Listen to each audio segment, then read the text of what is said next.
In this video, we're going to be talking about taps and clacks. A tap or a clack is when you use the ken to hit the tama, or the tama to hit the ken. These two are used interchangeably. However, a clack is more so referring to the sound that is happening when the two interfere, and a tap is the actual action of the two colliding. So there's three main reasons why you'd use a tap or a clack. The first one being to replace going into a cup with a tap, which would look like that. The second reason would be to use the tap to add an extra sound during a trick, which would look like that.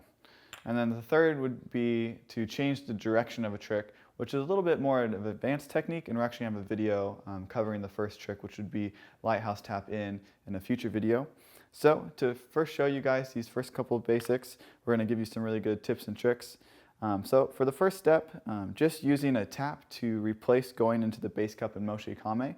What you're going to do is use the crown of the bass cup, and you're going to very lightly tap on the ball just so that it goes back onto your big cup. And you want to make sure you're tapping when the tama's going up or when it's at the peak of its height.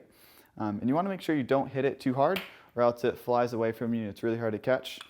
It also helps when you use your knees a lot in taps and clacks. That way you have enough time to catch it on the way down, and you have more time to actually hit the ball really lightly. The second step would be to tap with the bass cup on the tama as you're going to the bass cup. And on that one, you really want to make sure you tap the ball before it starts falling. And you really want to bend your knees so that way you can easily catch it on the bass cup. You can also clack on the opposing side of the bass cup. And on this one, you want to make sure you do it on the way up as well. That way you have enough time when the tama is falling down to rotate back into the big cup position. And you can even combine the two clacks and do a double clack. This one's a little bit harder. You want to do the first tap on the main side when the tama's rising up, and you actually hit it the second time on the way down. And this one really helps when you use your knees. That way you have enough time to hit both clacks and to catch the tama back on the big cup. And that is some tips and tricks on taps and clacks.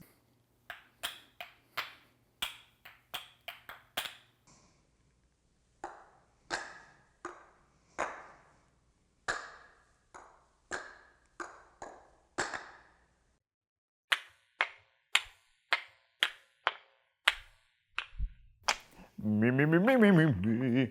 Vocal check, 1, 2, 3. In this video, we're going to be going over